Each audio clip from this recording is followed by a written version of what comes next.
نحمده ونصلي على رسوله الكريم اما بعد اعوذ بالله من الشيطان الرجيم بسم الله الرحمن الرحيم قال الله تبارك وتعالى في القرآن المجيد والفرقان الحميد يا أيها الناس إنا خلقناكم من ذكر وأنثى وجعلناكم شعوبا وقبائل لتعارفوا ان اکرمکم عند اللہ اتقاکم۔ محترم حضرات، یہ ہماری خوش قسمتی ہے کہ اللہ جل شانہ نے ہم کو ایسا دین عطا فرمایا جو تمام انسانوں کو برابر کا درجہ دیتا ہے، جو تمام انسانوں کی عزت و آبرو، جان مال اور اولاد اور سب چیزوں کی حفاظت کی ذمہ داری دیتا ہے۔ حضور پاک صلی اللہ علیہ وسلم نے ارشاد فرمایا لا فضل لعربی علی عجمی ولا لعجمی علی عربی ولا لأحمر علی اسود ولا لأسود علی احمر الا بالتقوی کلکم بنو آدم وآدم من تراب۔ عرب کے رہنے والے کو عجم کے رہنے والے پر کوئی گھمنڈ کا حق حاصل نہیں، عجم کے رہنے والے کو عرب کے رہنے والے پر گھمنڈ کا کوئی حق حاصل نہیں، کالے کو گورے پر،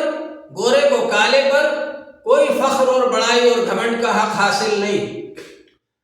فرمایا سوائے تقوی کے، تقوی ایسی چیز ہے کہ اس کے ذریعے عزت حاصل ہوتی ہے، تقوی کے علاوہ کوئی گھمنڈ کرنے کا حق حاصل نہیں۔ خاندانی اونچ نیچ اور رنگ کا فرق اور نسل کا فرق مٹا دیا اسلام نے، کہا اس کی وجہ سے آپس میں کوئی فخر کرنے کا اور گھمنڈ کرنے کا کسی کو حق حاصل نہیں ہے۔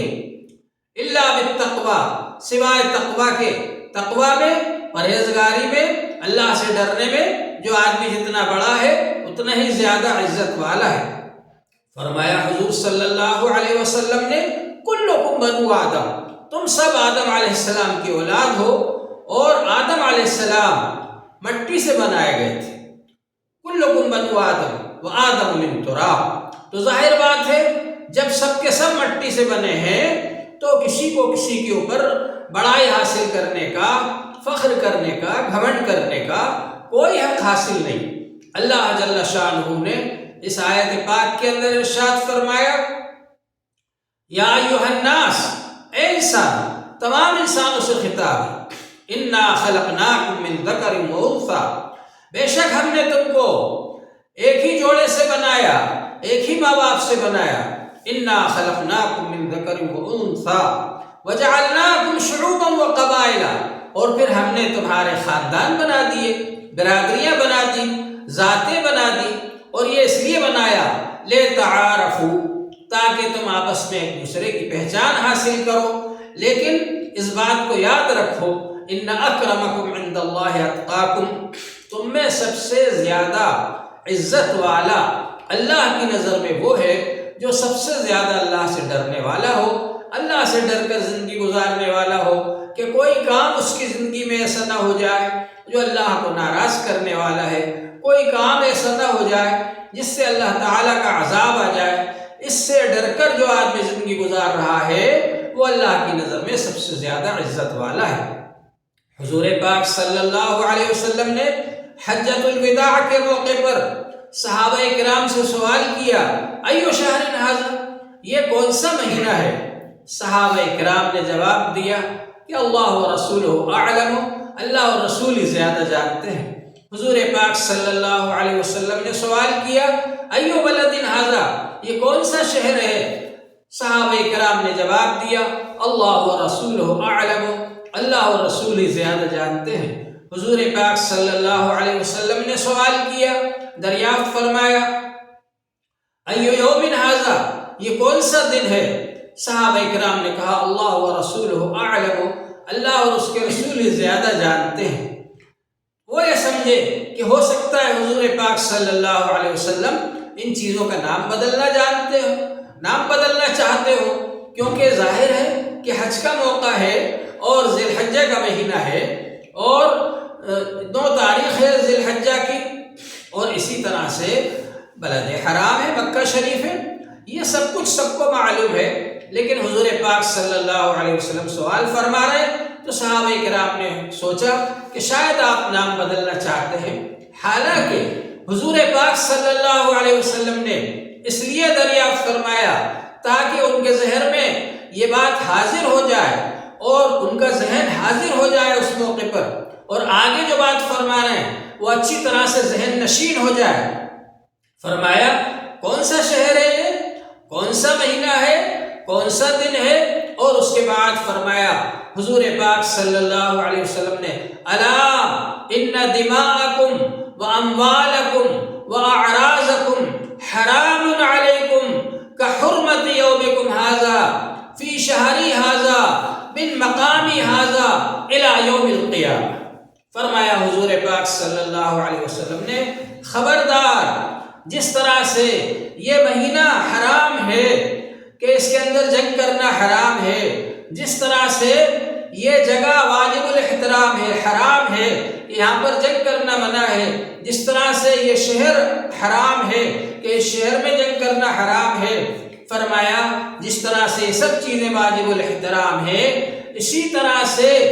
ایمان والوں کے خون، اسی طرح تمہارے خون اور تمہارے مال اور تمہاری عزت و آبرو تمہارے لیے حرام ہے، جس طرح سے یہ چیزیں حرام ہیں، اسی طرح سے تمہارے خون، تمہارے مال، تمہاری عزت و آبرو تم پر حرام ہے کہ کسی کا خون بہاؤ، یہ تمہارے لیے حرام ہے، کسی کا مال چھینو، یہ تمہارے لیے حرام ہے، کسی کو بے عزت کرو، یہ تمہارے لیے حرام ہے۔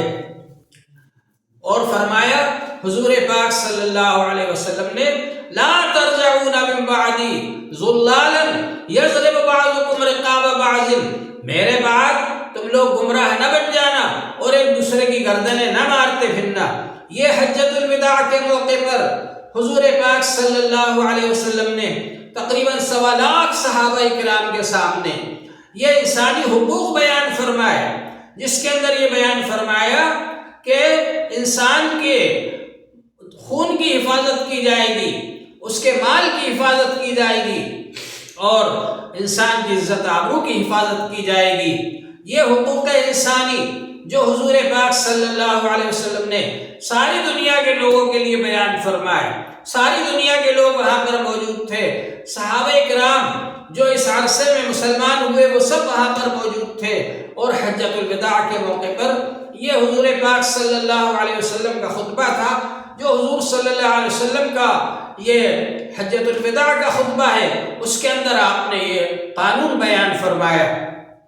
اور بھی بہت ساری چیزیں بیان فرمائی۔ مثال کے طور پر آپ نے فرمایا کہ سود حرام ہے،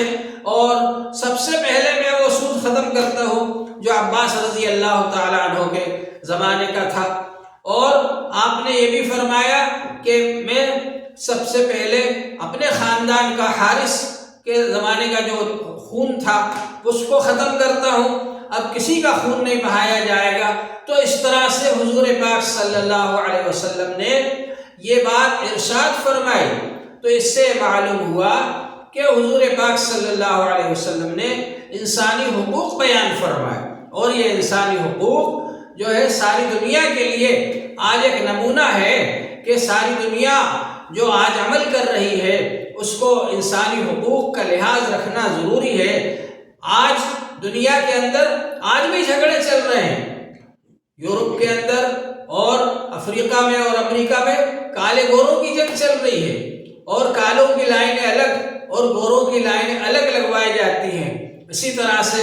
بعض جگہوں پر اونچ نیچ ہوتی ہے، خاندانی اونچ نیچ، خاندانی اعتبار سے کچھ لوگوں کو بہت ہی حقیر سمجھا جاتا ہے، اور ان کے ساتھ جانوروں سے بھی زیادہ برا سلوک کیا جاتا ہے،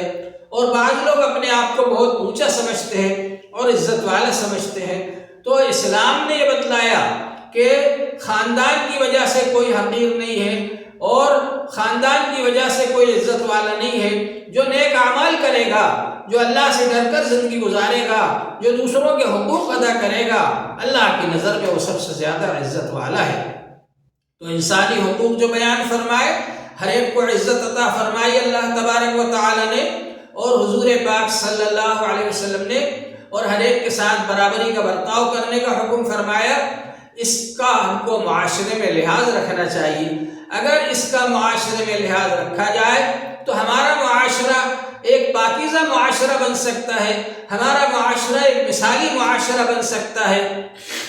حضرت خواجہ معین الدین اجمیری رحمۃ اللہ علیہ جب ہندوستان تشریف لائے تو یہاں پر انہوں نے دیکھا کہ بہت سے لوگوں کو بہت حقیر سمجھا جاتا ہے اور ان کے ساتھ جانوروں جیسا سلوک کیا جاتا ہے۔